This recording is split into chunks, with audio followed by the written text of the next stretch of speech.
we're holding towards the end of Sukkot. Hoshanah Rabba is almost the climax. Really, the climax is going to be Meretz Hashem Simchas Torah. That's yeah. Each time you say the next one is the climax, but Simchas Torah is really going to be the climax. But they bring from all the Mekubalim. That's how they bring it from the Mekubalim. So I don't know who are the Mekubalim. I don't know who they bring it from. That if we weren't zeicha to anything on Yom Kippur, you could get it all in Hoshanah Rabba. Hoshanah Rabba, whether it's through the learning at night, whether it's through the tefillos tomorrow morning, Vasikin, you could be zeicha to everything.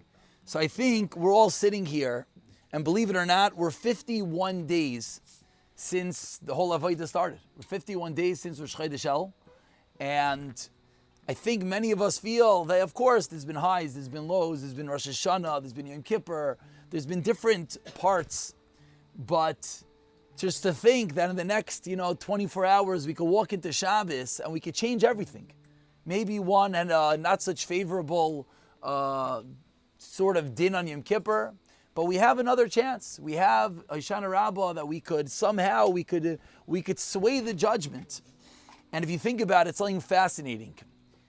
Rosh Hashanah was on Shabbos this year. We had no shofar. Hoshanah Rabba can never be on Shabbos. Why not? Because the avodah of the Arava, the avodah of going around the 7 times, of hitting the Aravos, if it was Shabbos, you wouldn't be able to do it. That can't be without. We'll survive without a shofar. We spoke about that without the shofar, we have Shabbos itself. And you're right, we survive without the lulav daraisa this year. We didn't have lulav on the first day. We don't have esrog the first day. But what could you not survive without? You can't survive without Hoshanah Rabba. So what is the inyan of Hoshanah Rabba for a few minutes just to figure out how we could actually tap in a little bit. The mashal that they bring is that Hoshanah Rabba is the closing statements of the case.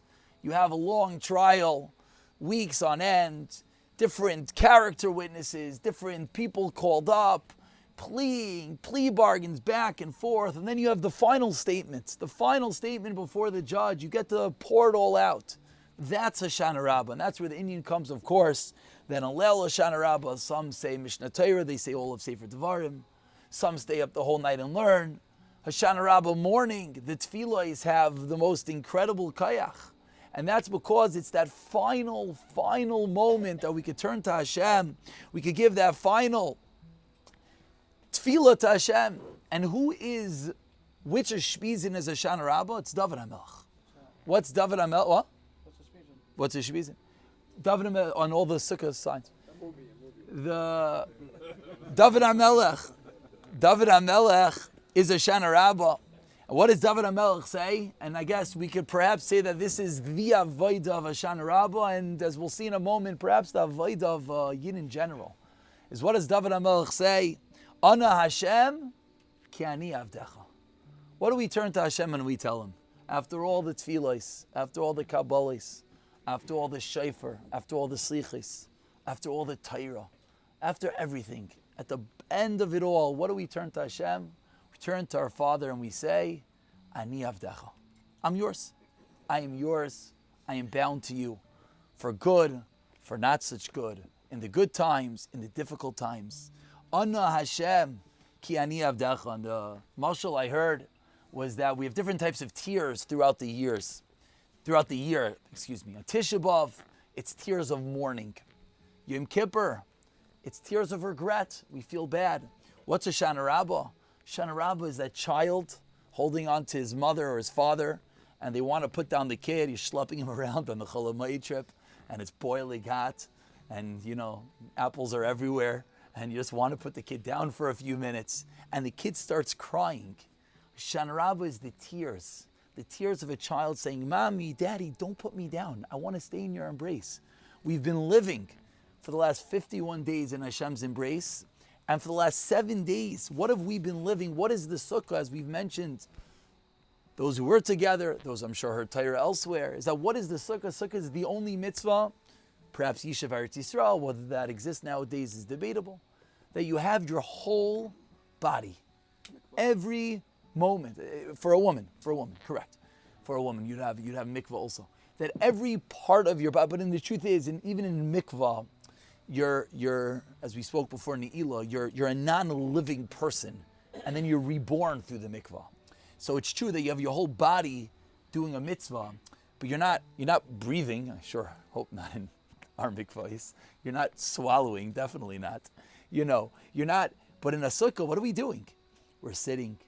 Every moment you're in the sukkah is a mitzvah. You're serving Hashem with everything. And if you think about it, the whole sukkah is all about actions.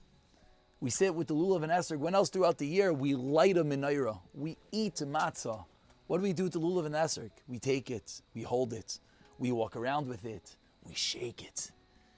And how important is it? Sometimes you think, no, shake the lulav and esrog, put it together.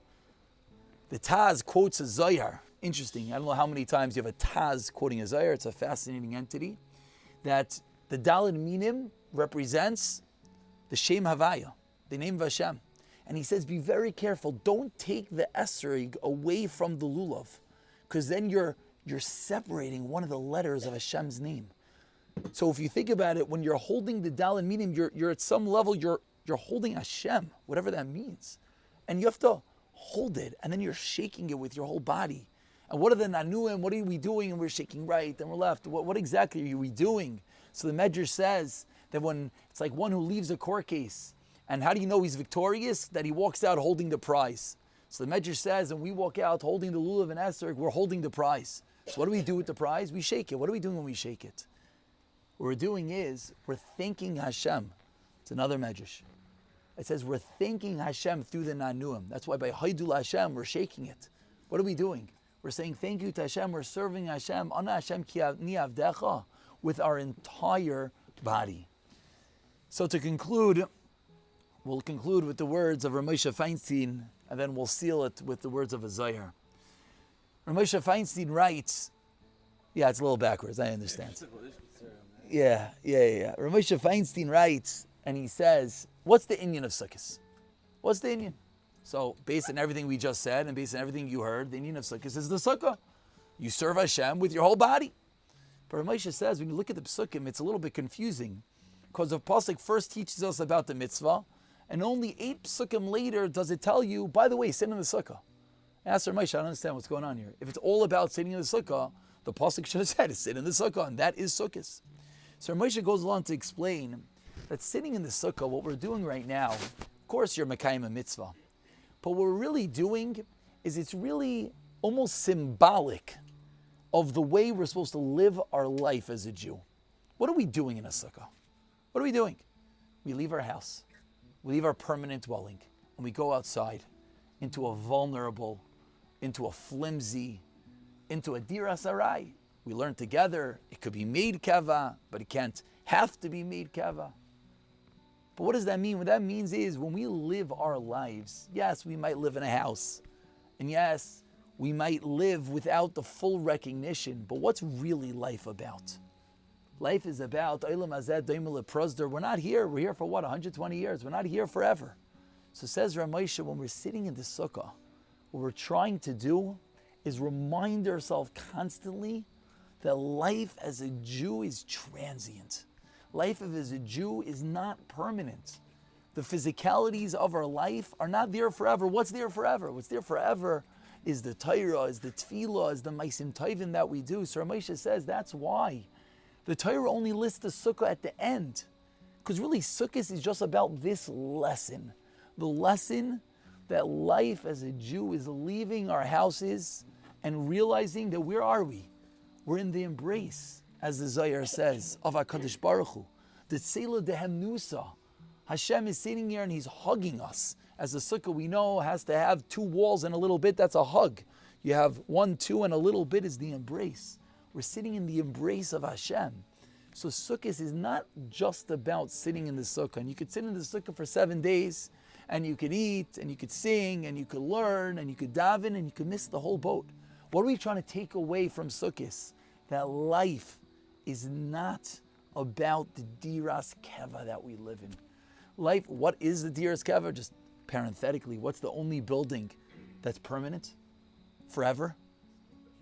A shul. A shul. Because what's going to be with all the Bate Knesiyos? The shuls, of course, are going to come. They're going to come with us. Our houses aren't going to come with us. Our cars aren't going to come with us. Our properties aren't going to come with us. Nothing else is coming with us. The shul comes with us. Shul comes and is a piece of the Beis HaMikdash. That's the only permanent dwelling. But says Ramesha, that's really what the sukkah is all about. And he says that's why in the Piyutim we say that the mitzvah sukkah shouldn't be kala. Why not? It's keneged kol ha-mitzvahs. Why is the sukkah keneged kol ha-mitzvahs? What's the big deal? This is gishmak. You sit outside, you eat. This is the whole Torah, kol ha-mitzvahs? Says Ramesha, it's kol ha-mitzvahs. What's really the sukkah? What's really the sukkah is like the Zohar says, is that you live your life feeling that you're in the embrace of HaKadosh Baruch Hu. So, as we walk into Hoshanah Rabba, and as we'll daven tomorrow, Ana Hashem Keni Avdecha, as we'll hit the Haravos, and we realize it's the only tefillah that can't be doicha by Shabbos. We might not have Shofar this year. We didn't have Lulav this year. Mirz Hashem, we're going to have extra Shmira Shabbos for our lack of Shofar.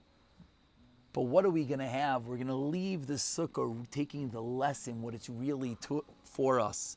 And that's what the Zohar says. That Yaakov Nasa Sukhaisa, to read you the words of the Zohar, he says, the Siva Shalom quotes, that the Yasi Besukkah is Hashtazivu min Mikatrega v'kutsha brichu chad b'binyai. That it's all one, that we're living within Hashem. And that's the lesson of Sukkot. And the lesson of Sukkot is that we have to try every day one little bit more to realize Hashem is hugging us. Hashem is holding our hands. And I think if we were to realize how Hashem views us, yeah, Hashem wants to hold my hand and your hand. Hashem wants to give us a hug. Hashem wants to be there with us. It would give us the encouragement to live our lives the way we really want to, and to be a little bit better, and to be a little bit more connected, and to be a little bit deeper, and to be a little bit more real. Why? Because Hashem is there holding your hand. So I hope, B'siyata D'Shmaya, that the final closing statement in our court case will indeed overturn any last little bit that maybe is in there. We'll wipe that away as well. And hopefully we'll realize that all we are is Ani Avdecha. We're the servants of Hashem. We're Banim Lamakim. All Hashem wants to do is hold our hands. It's true, sometimes, like us as parents, we have to tell our children, no, it's true. And sometimes the kid's going to cry. But why are we crying? Because we don't want to be put down. We want Hashem to hold on to us. And as we leave Sukkot, we have a long winter ahead. A long, long winter. So we have to bottle it up inside of us. We have to bottle up the Sukkah inside of us. We're going to have to bottle up the Simchas Torah, what it means to be Misamech with the Torah inside of us. We have to bottle that all up to take us through the long and long winter.